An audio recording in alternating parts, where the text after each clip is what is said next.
Hello, everybody. Welcome back to another episode of Every Voice Matters. Today I have my friend and brother here, Pastor Paul Fernandes. At the time, he was our youth pastor for our children at the church that we went to in Illinois. And now you're the small groups pastor, right? Yep. Pastor of small groups, yep. Awesome. Well, thank you for being on the show today. We're real excited to hear your story and what's on your heart and what you want to share with us. Yeah, for sure. There's been a lot of high tension lately in the news and with everything.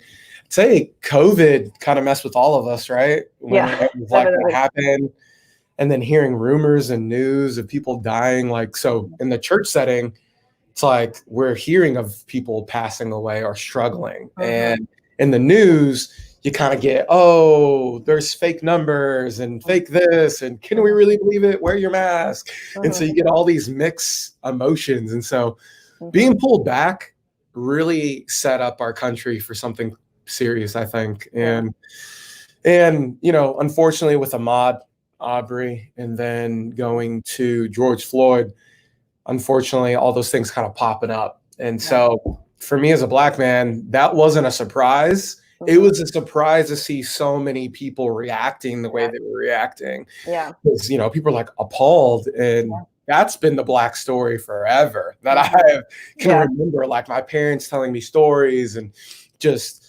as we would walk through life, like I would hear things and know things. And so now it's on camera. So it hits a little different. And so I don't know. I just feel like we're in some weird times right now and heightened emotion. And so definitely. I definitely think the two things are feeding off each other, people being afraid and cooped up for so long. And then this happens. It's like, a spark but just like you were saying, this is not a new story to you, but I think to many people it is, it is a new story or something they hadn't really considered before.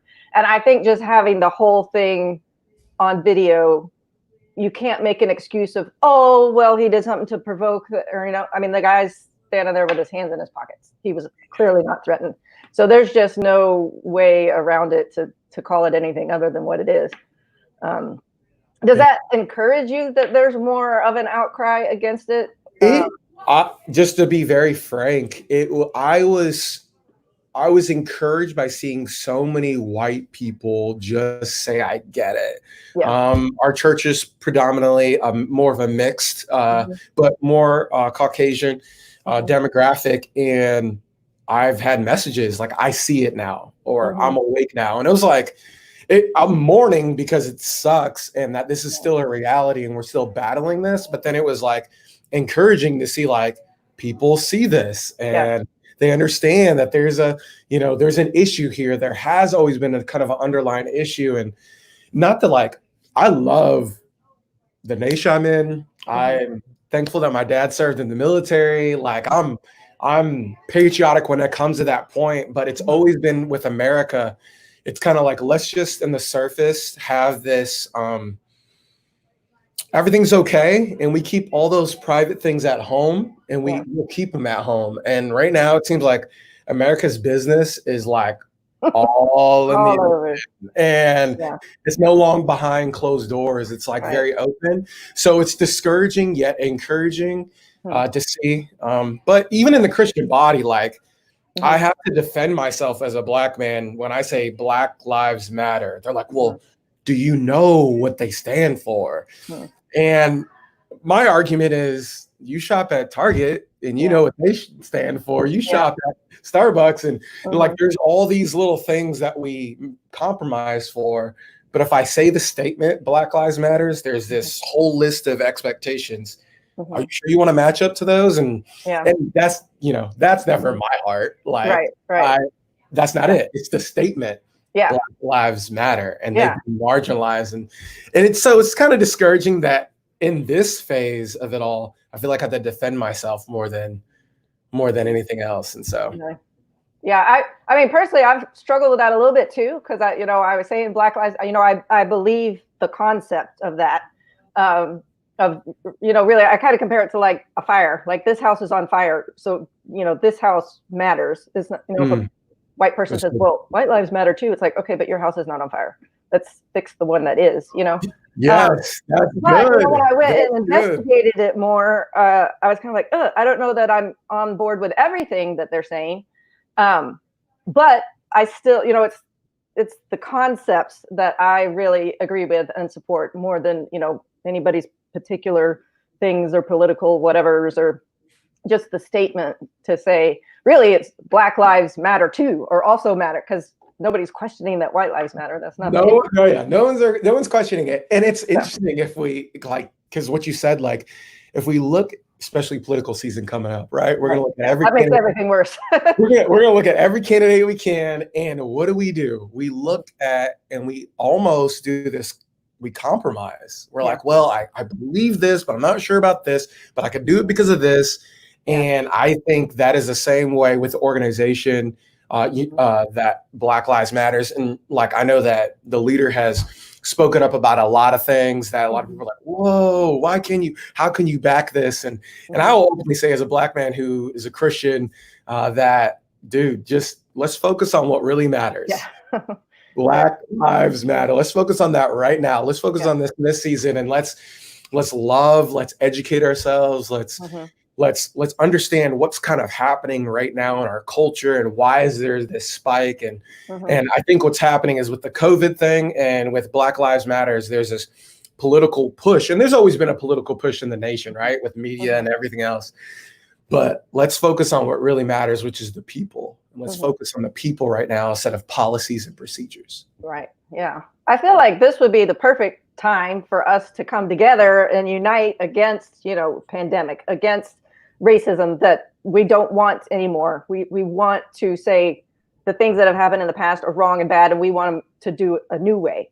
But unfortunately, we're just really divided right now, and it's really even as you said, among the church and among people who believe the same things on a lot of other things, are just. I think an election year makes it all worse too. But I've been educating myself and, kind of going back through history. I've been surprised at how much all of this racism and its roots was, initially economically based, but then also politically. I had read that the whole Ku Klux Klan was to prevent people from voting, and I forget what the other one was, but there were several things where it was really just a political game that people were playing at the expense of other people's lives.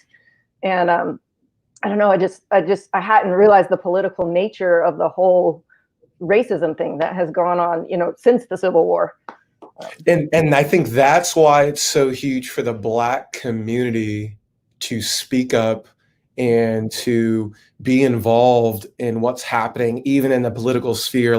I'm not in the political sphere, at all. I think the Lord's called me to the church, but in that, there can be tons of things said for that, for voices to be elevated in those spaces because of our roots. And we had really, when we talk about our founding fathers, they did a wonderful job, with these ideals and writing it out.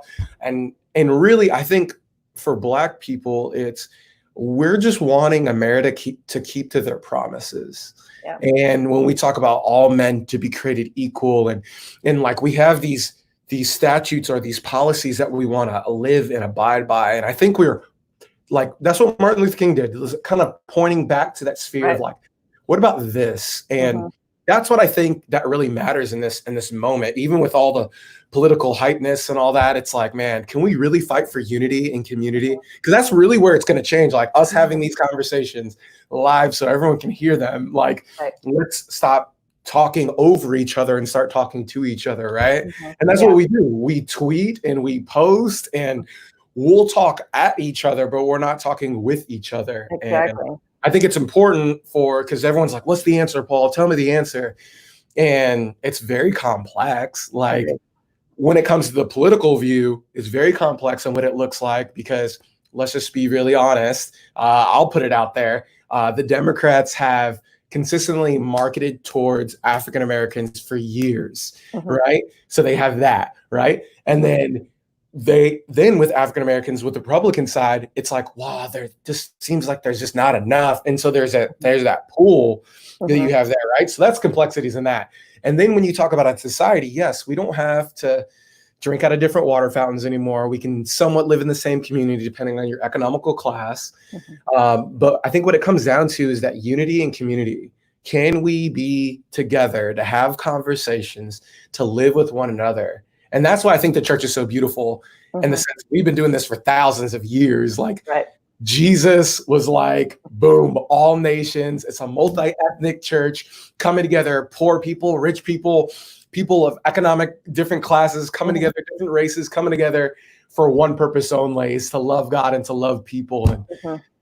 And so I think that's beautiful. And I think that's a road towards the answer of like, what does it look like? Like, where's the end point in that? And so, yeah, that's what I've found myself saying a bunch is we just need to all do life together more. You know, our kids need to play together, and we need to go to the same schools and the same churches and interact. I think, you know, when people are separated, there's misunderstandings often, I think, because some people maybe don't know a person that's in a different camp than them, and so they can't appreciate and understand it. But when that person is your friend or your brother or your sister, you know, you can see their vantage point so much better. No, absolutely. And I feel like I can relate more, and, you know, and it's comfortable to ask those certain questions that are taxing, you know what I mean? For people. And it's like, well, why do you do this? And why do you do that? And, you know, not to be really upfront, but like, there is a way that as Black men, we're supposed to act. And with the culture and the climate, whether it's media, whatever it was, there's this culture, there's this climate. And so when it comes to a minority who happens to be loud or vocal, I don't know, it's just different. Like I grew up, like my mom, she wouldn't say this straight up, but it was like, we need to talk white. We need to dress white. We need to position ourselves so we can excel in a white culture, so we can just enjoy ourselves. She didn't say those words, but like looking back and seeing how she was training to be a young man and how to watch out for myself, and how I couldn't do certain things that my other friends could do because they were white, but I'm Black and I can't do those things. And so it was weird for me. I didn't understand it until I got a little older, and I thought, oh, okay. So I find myself, you know, saying things to I mean, you know, our family, we're a big family, we're a homeschool family. And so sometimes I have that pressure of, we have to work harder and be better than others. Otherwise I've gotten the comments of, you have too many kids. You've got more than you can handle. You're failing as a mother. Total strangers will come up and say these things to me. But what I was kind of chuckling about when you're talking about your mom is because I've literally like out loud said to my kids, like, can we please just pretend like we're normal? Can we just a little bit? What does that even mean? Just pretend like we're not a zoo. Can we? But yeah. So was there anything like outright that your parents said to you of instructions of, you know, what you need to be careful about, or what you can or can't do because of? Yeah, that's really good. So my first racial interaction was on a military base, Scott Air Force Base, and a place I call home. I live right next to, and I was playing in the jungle gym with a whole bunch of kids. And usually, for those that are watching, like base culture is like, you just let your kids roam. You don't really watch them. Old school. You're gone all day and you come home at night, and that kind of deal. And so I know it's a lot different now, but I was out, and some friends told me I couldn't hang out with them because of the color of my skin. Actually, their words, I'll just be open and blunt here. They said, we can't hang out with you because you're a nigger. And I'm like, oh, I don't want to be a nigger anymore. And they're like, well, you're too dark to hang out with us. And I was like, really? And I was like, I don't want to do that. And then someone made a comment, well, go wash yourself. So I immediately went back home. I started scrubbing my hand, and I was over and over and over again, and until there's like red blotches on my hand. And my mom and dad looked at me like, what are you doing? I was like, I'm washing myself. I'm dirty. They're like, okay. And then finally my mom's like, what are you doing? I said, I'm trying to wipe the black off of me. And I was crying, and she began to explain to me that we're different and people don't accept us for who we are because of our history. And I didn't understand the full history. But then it got to, oh, you can't be in certain neighborhoods at certain times because of people might feel threatened. If you get pulled over, be quiet, sit still. Yes, sir. No, ma'am. Stick to the protocol. When I couldn't have, like, my hair is crazy now. You can tell I've been out of my mom's house. My hair had to be a certain way, I and like this is it. why you gotta be professional. And Yeah. I'm all about professionalism. Right. But my mom would give me these tidbits of, like, this is how we ought to act. And majority of them were, this is just to be a good human being. Right. But there are specifics and demographics where I'm naturally loud. I talk very loud. Like, everyone in this office could probably hear me right now in my normal voice. And it would be kind of like, hey, like, we got to tone down a little bit because we don't want people to think that we're something that we're not. And yeah, so there'd be How old moments. were you when that happened on the playground? Oh, I want to say 7 or 8. That's my little Ben's age. That's just so heartbreaking to hear as a mother, you know? And that's what I keep coming back to on this. That's, you know, when George was calling for his mother, it's like that kind of awoke something in me of like, mothers we need to stand up and do, you know, I have adult sons, and I've just been in this place of that could have been my son. I mean, I realize, you know, skin color and all, but just that mother's heart that doesn't see the skin color of just, you know, just that heartbroken motherhood is really what's kind of awoken in me, kind of that mama bear thing of, no, we can't do this to people. We can't be this way. This is wrong. Yeah. No, I was, just even replaying that video, just in my head, I'm just thinking, it's just, wow. It just gets really, it gets really intense real quick when you think about, like, because for me, what begins to happen when I see it, I'm thinking of all the little moments. And I think of a moment where I was with my brother. We were driving and we got pulled over. So I'm in the back seat because I was little. I had to be in the back seat, and my brother was driving, obviously. And he got pulled over. Cop told him to get out of the car immediately. Very aggressive. Again, this is a child's mind, like, watching, Right? But don't know what was really said. My brother's just getting beat to the ground, hit, whipped, kicked, and then the cop comes. Another cop comes and looks at me and covers over my mouth and just tells me not to scream, not to say anything. And so, and then we get back in the car. My brother just cries and I'm crying, and we just drive back home, and don't tell mom. And it's like, okay. And that's it. I just got to keep that to myself. I don't know what happened. I don't know if he did something that was inappropriate or whatever, but, like, all I know is my brother got pulled over. He got beat down. I got a hand over my mouth from some random cop that I don't know, signaling to me to just be quiet. And so then I get those triggers, you know what I mean? And again, even when I say this, like, I love my first responders. I love police officers. There's great police officers, even in our county, that we work with, and, like, they're awesome. But again, there's a spike when you see a man in authority who, and right now in our society, who's on a consistent basis, that happens to be police officers. And when you see them not operating the way they should, it becomes this huge offense. It's like, all of a sudden, it's like your parent isn't acting right, or your sibling isn't acting right. And it's like, well, you should be protecting me. Right. Yeah. Why are you hurting me? And I know there's a lot of different things that were going on. So specifically with George Floyd, like, there is a lot going on there that we don't know, that we'll all find out very soon as things roll out. But those are the emotions that come up. It's like, man. And so I would say majority of Black people have a story and have something that pops up.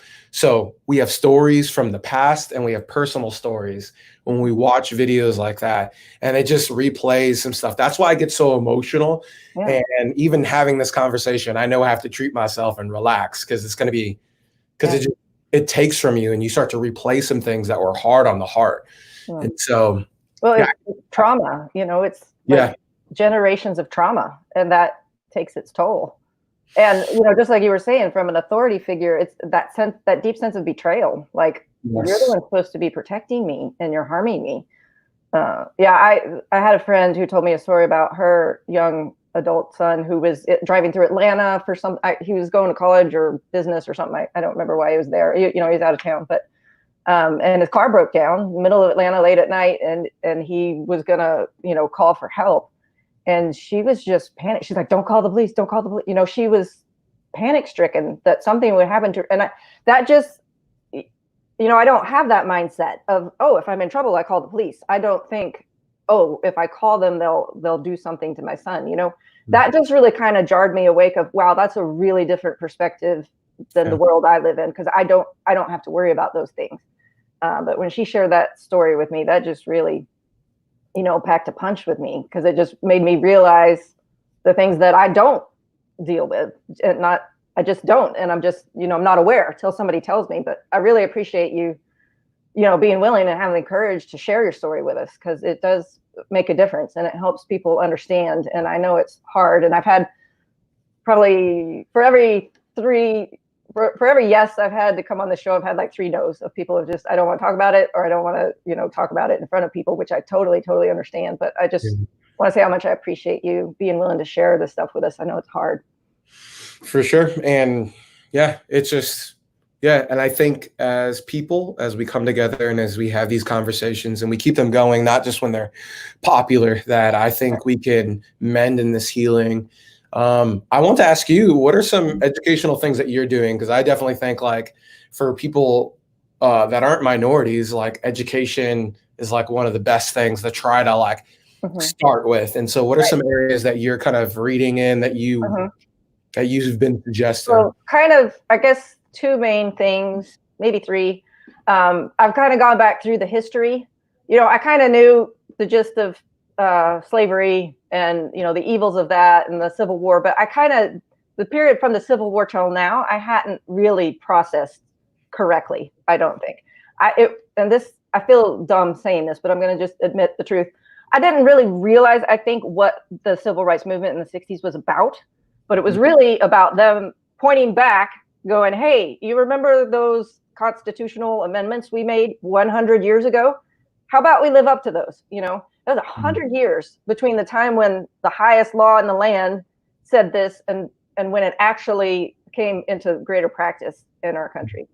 I didn't realize that after the Civil War, people were just re-enslaved in a different name. It was if you're basically, they made people be not homeless, but what's the word? Unemployed. They were unemployed, and then they would catch them and throw them in jail for being unemployed. And kind of the only choice they had was to go back and work for the master they were just freed from. That's not freedom. And that whole thing I didn't know about. So that's one, is the past, and just seeing like where this is coming from. And then currently, I've tried to go into to listen to more Black voices and stories. I've watched videos, I've read some blogs, I've read some things of, like Black people talking to other Black people and kind of, here's how to tell your white friend, no, I don't want to talk to you about racism anymore. And stuff like that. And so, I try to be sensitive, but I feel like having conversations is helpful and is a good place to start. But I understand that some people are like weary of it, and it's like, you haven't been listening this whole time. Why are you talking to me now? You figure it out. So I understand that, but I need someone who's willing to talk to me. And then I'm also, we homeschool, so I've also been reading to my kids. We just started the book. I shared with this earlier, but Roll of Thunder, Hear My Cry. Yes. Black family in the 1930s. And so this is the 3rd time I read it. I read it as a kid, then I read it to my older kids. And so now I'm starting it again with my younger half of the bunch. And I am deleting some things on the fly. It uses the N-word in there a lot. And my kids are still kind of young, and I don't really feel comfortable saying that word out loud anyway, but I just don't even want to put that word in their head. So, I'm kind of skirting around some of that, but the whole story is told through Cassie's point of view. She's like an elementary age girl. And so you really feel what she feels in it. And you can see it from her point of view of like, what's wrong with me? Why are the white people treating me like this? Yeah. I was in line first. Why are you serving him? And so you can really just feel that hurt and that indignation. And so, I'm hoping that my children will catch that perspective, at an early age. And when we're talking about, here's another thing. Sorry, I'm kind of rambling, but This is Um, good. This is good. yeah. Another thing is I've had conversations with my kids, and this is kind of a new thought for me, I guess. And it's, I mean, you've heard it, but just it's not enough to just not be racist towards people. We've talked about you need to stand up against it. If you see somebody being picked on or abused or mistreated for any reason, you need to stand up and say something. If somebody's being excluded or, being a military family, we move around a lot, and we are homeschooling now, but they have gone to public school in other places. And so they know what it's like to be the new kid, and I would encourage them when there's another new kid, it's not enough to just not be rude. Go over and meet that person and say hello or draw them in. So we've talked about that in the context of race also. A lot of times seeing things through kids' eyes and trying to explain them to them helps me. Just, if you can communicate something to a child, then you can understand it better yourself. So being able to work through it and find those words to try to talk with them about it and to try to envision what do I want to instill in my children and how do we want to be better moving forward with future generations. Those things have been helpful to me. So that's good. Really just history, current, and then talking with my kids and reading children's books. Yeah, that's the best bet in the midst of that. It's just like, okay, educating yourself and just asking questions and then processing with the vlogs. I mean, we have so much information online and it really comes down to those conversations. It's like just having regular conversations and implementing this in our lives. And I think what happens in a normal household, unfortunately, there's very little talk about what actually happens in life. It's more demonstrated by the way we act and by the way we talk and interact with other people. And I think parents could do a huge deal by educating their kids, by reading to their kids, and then also as they're interacting and having conversations, because your kids hear those conversations and they process life through how you communicate even to other people, right? A lot more is caught than taught. Right. And so you're catching a lot by what you see someone else do. And so, yeah, it's pretty big in that. So, yeah, I definitely have a neat, culture being in the military. We're just always mixed together with a whole bunch of people and we move around and people come and go. And it's, I don't know that there's really as much an emphasis put on things like skin color. Nobody really knows people's background, or we all live in the same neighborhood on base. There's just not those divisions are not as apparent. They're not, because I think the mission is very strong. Like, we're going to make sure whatever our task is, we're going to make it work. And I think there's a lot of protocols that are set in place to, I think the military is always trying to be excellent and become better time after time and time again. And so when you go over to society, it's a whole different world. It's like, oh my gosh. Like, I remember not living on base and I'm like, this is scary. Like, I was like, this is intense, Like, I think my first interaction, this deals with the race concept, but we were playing soccer and there was a KKK rally. What? In the city of Belleville. Like, we're talking like 1990, 5, 6, and we're playing soccer. And it was like, what? And I remember thinking, this is scary. Yeah. Like, I would be scared too. I would leave. Like, what? And so, a lot is caught through just educational pieces. And for those that are just watching, a few to name off, I'm Still Here, Be the Bridge, White Fragility, or White Rage, The Color of Law. Those are some ones to kind of start with. Documentary wise, since we live in a culture of movies and all that, I'm all about documentaries. I love them, but the 13th was really, really good and it's strong. So those parents, I wouldn't suggest watching it with your kids, but From Slaves to Criminals with One Amendment. So that's a really good one. Just Mercy. It was really popular. It came out. And then When They See Us. So I would definitely. Yeah, some of those I've heard of. I haven't got around to watching any of those. I'm more of a reader, but. No, I hear you. There's a duel. Yeah. When I want to watch a movie, I kind of just I'm wanting to watch it because I'm tired of thinking about all the issues and I kind of just want to chill.